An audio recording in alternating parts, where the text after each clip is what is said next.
Media নিয়ে একটা কথা বলবো, মানে আমাদের চোখের সামনে আজকাল টেলিভিশন, সংবাদপত্র, এই মিডিয়ার পাশাপাশি আরেকটা মিডিয়া খুব গুরুত্বপূর্ণ হয়ে দাঁড়িয়েছে। সেই গুরুত্বপূর্ণ মিডিয়াটা এই ইনফ্যাক্ট সেটাই হয়তো এই মুহূর্তে সব থেকে গুরুত্বপূর্ণ মিডিয়াম, সেইটাকে আমরা বলে থাকি সোশ্যাল মিডিয়া। এই ট্রাম্পের ভোটে জেতা, প্রথমবারের ভোটে জেতা, দ্বিতীয়বার ট্রাম্পের হেরে যাওয়া, এগুলোতে আপনারা অনেকেই জানেন, মানে অশোকবাবু তো নিশ্চয়ই জানেন, এটার পেছনে সোশ্যাল মিডিয়ার একটা বড় অবদান আছে। এইগুলো নিয়ে একটা ন্যারেটিভের থেকেও বড় কথা, এই যে ন্যারেটিভ যে তৈরি করা হয়, ন্যারেটিভের সত্য মিথ্যা গুলিয়ে দেওয়া হয়, যেটা নিয়ে এখন ইদানিংকালে অনেক কথাবার্তা বলা হচ্ছে, যেটাকে সামগ্রিক বিচারে, মানে একে তো আমাদের ছোটবেলার একটা সমস্যা ছিল যে কোনটা সত্য, কোনটা আপেক্ষিক সত্য, কোনটা মিথ্যা, এগুলো আমরা সবসময় বুঝতে পারতাম না। অ্যাকচুয়ালি সত্যটা কি আমার পার্সপেক্টিভের উপর দাঁড়িয়ে নির্ভর করছে। ঠিক একইভাবে এখনকার যে জিনিসটা তৈরি হয়েছে, যেটাকে আজকাল অনেকেই বলছেন পোস্ট ট্রুথ, মানে ট্রুথ জিনিসটার পরবর্তী পর্যায়ে আমরা পৌঁছে গেছি, এবং সেটার জন্য ভীষণভাবে দায়ী হচ্ছে সোশ্যাল মিডিয়া। এই সোশ্যাল মিডিয়া সম্ভবত এই মুহূর্তে আমাদের ট্র্যাডিশনাল মিডিয়াকে ছাপিয়ে চলে গেছে।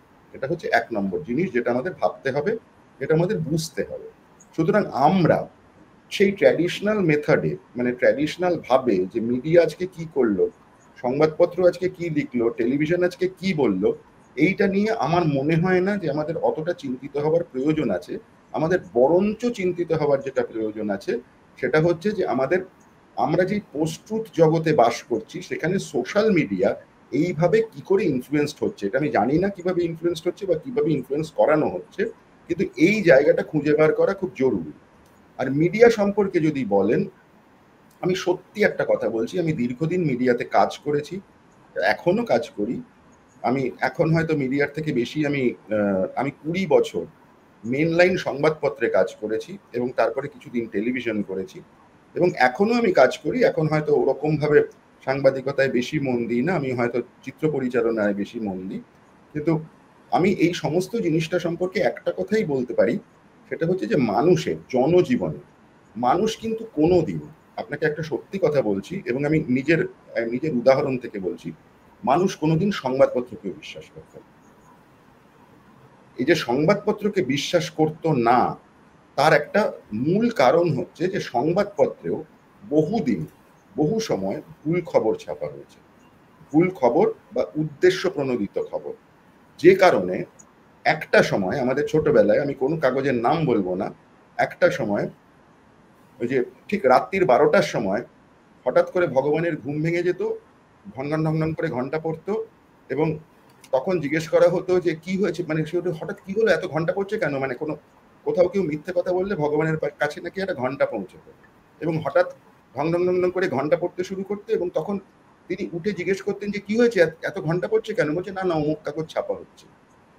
এটা কিন্তু আমরা ছোটবেলায় থেকে শুনে আসছি। সুতরাং মেন লাইন মিডিয়া মানেই যে সেটা সত্যি কথা বলে, এটাও কিন্তু ঠিক নয়। আমাদের ভারতবর্ষে, ভারতের সংবাদপত্রের ইতিহাসটা যদি খুব মন দিয়ে দেখা হয়, তাহলে দেখা যাবে যে ভারতবর্ষের সংবাদপত্র মূলত তৈরি হয়েছে, আমি স্টেটসম্যান অমুক তমুক এই কাগজগুলোর কথা বাদ দিয়ে বলছি, যেগুলো ব্রিটিশরা তৈরি করে গেছে, সেগুলো আমি ছেড়ে দিলাম। বাকি সমস্ত কাগজ যেগুলো তৈরি হয়েছে, সেগুলো মূলত স্বাধীনতার পক্ষে, আমি বলবো স্বদেশী খবরের কাগজ। সুতরাং স্বদেশী খবরের কাগজ যখন তৈরি হয়, তার মধ্যে একটা পলিটিক্যাল জায়গা তৈরি হতে বাধ্য। সুতরাং আমাদের ভারতের সংবাদের মূল ভিত্তিটা রয়ে গেছে ওইখানে, যে আমরা প্রথম থেকে সংবাদপত্রের শৈশব থেকে আমরা যে জিনিসটা নার্চার করে এসেছি, সেটা হচ্ছে একটা মতামতকে, খবরকে নয়। এই জিনিসটা আমরা বারবার দেখেছি। এই জিনিসটা হচ্ছে একটা পোর্শন, যে পোর্শনটা আমরা জীবনে অ্যাড্রেস করতে পারবো না, কেননা এটা বহুদিন হয়ে গেছে। অমৃতবাজার পত্রিকা কিভাবে তৈরি হয়েছিল, যুগান্তর কিভাবে তৈরি হয়েছিল, এগুলো আমরা সবাই জানি। এগুলো নিয়ে ট্রিবিউন কিভাবে তৈরি হয়েছিল, ন্যাশনাল হেরাল্ড কিভাবে তৈরি হয়েছিল, এগুলো নিয়ে আর নতুন করে ইতিহাসে বলার কিছু নেই।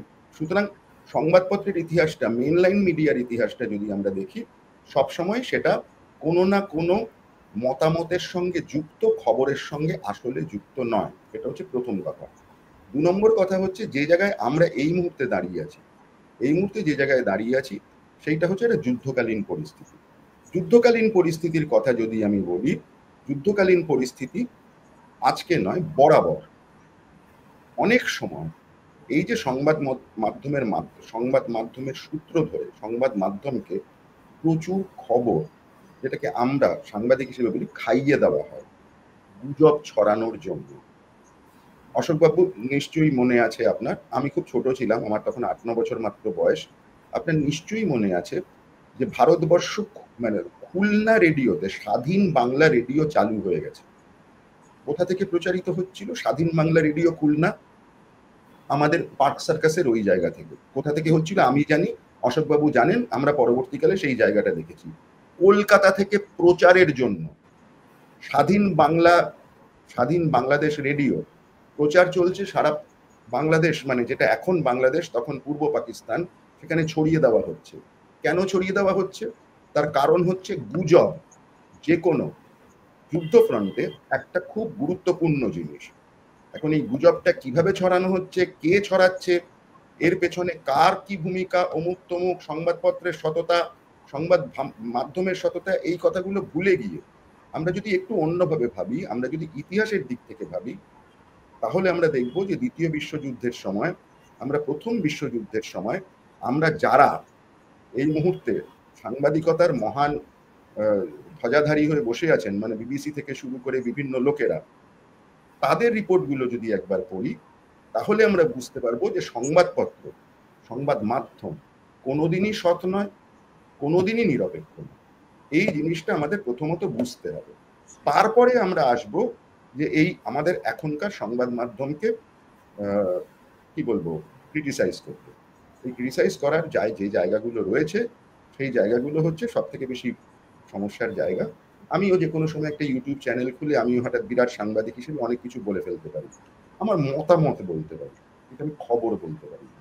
এই জায়গাগুলো আমাদের না একটু বুঝতে হবে। আমরা বহু সময় গুলিয়ে ফেলছি, বহু সময় আমরা ভুলে যাচ্ছি যে আমরা অ্যাকচুয়ালি এটা খবর দেখছি না মতামত দেখছি।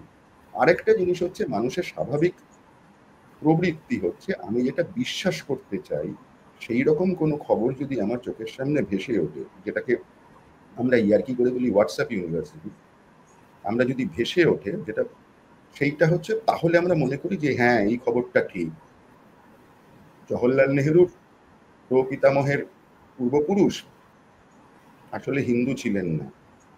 এই কথাগুলো আমার বিশ্বাসের উপর নির্ভর করছে। এই জায়গা থেকে গুজব এবং এই পোস্ট ট্রুথ, এই জিনিসটা তৈরি হচ্ছে। এই জিনিসগুলো আমরা একেবারে সংবাদ মাধ্যম ভুল করেছে, অমুক করেছে, তমুক করেছে, এই জায়গাগুলো বলার আগে আমাদের এই কতগুলো জিনিস একটু বিবেচনা করে দেখা উচিত।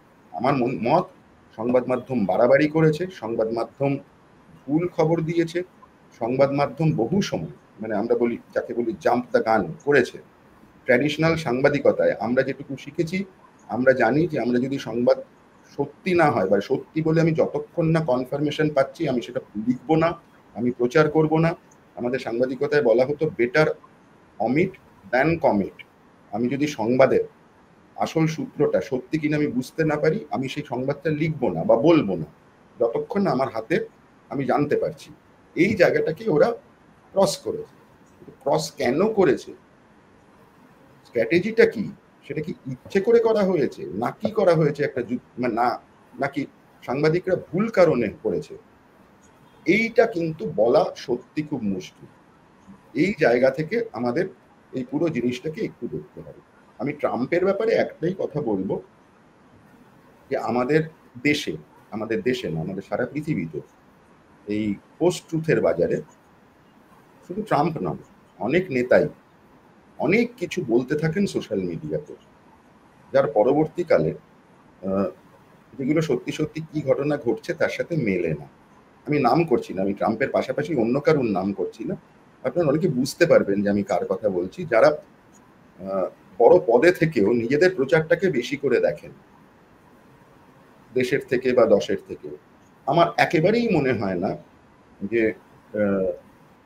ট্রাম্পের কথা শুনে ভারতের এক্সটার্নাল অ্যাফেয়ার্স মিনিস্ট্রি বা হোম মিনিস্ট্রি নিতান্তই সমস্যায় না পড়লে কোনো মিডিয়েটর হিসেবে অন্য কাউকে নিয়ে ভারত এবং পাকিস্তানের বাইরে গিয়ে কোথাও এই পাক কাশ্মীর নিয়ে চুক্তি করবে। এখন অবধি যে জায়গা নিয়ে যে জায়গায় এইগুলো নিয়ে আলোচনা হয়েছে সেগুলো আমরা খুব ভালো করে জানি। জম্মু, জওহরলাল নেহরুর সঙ্গে যখন আলোচনা হয়েছিল, দ্বিতীয়বার আলোচনা হয়েছিল সিমলাতে, এবং তৃতীয়বার আলোচনা হয়েছিল ইসলামাবাদে। এবং এই তিনটেই ঘটনা ঘটেছিল হচ্ছে আমাদের ভারতীয় উপমহাদেশের মধ্যে এবং ইন্ডিয়া পাকিস্তান উপমহাদেশের মধ্যে। যদি আলোচনা হয় তাহলে সেটা দ্বিপাক্ষিক হবে এবং এই দুটো দেশের মধ্যে কোনো একটা জায়গাতে হবে বলে আমার ধারণা এখন।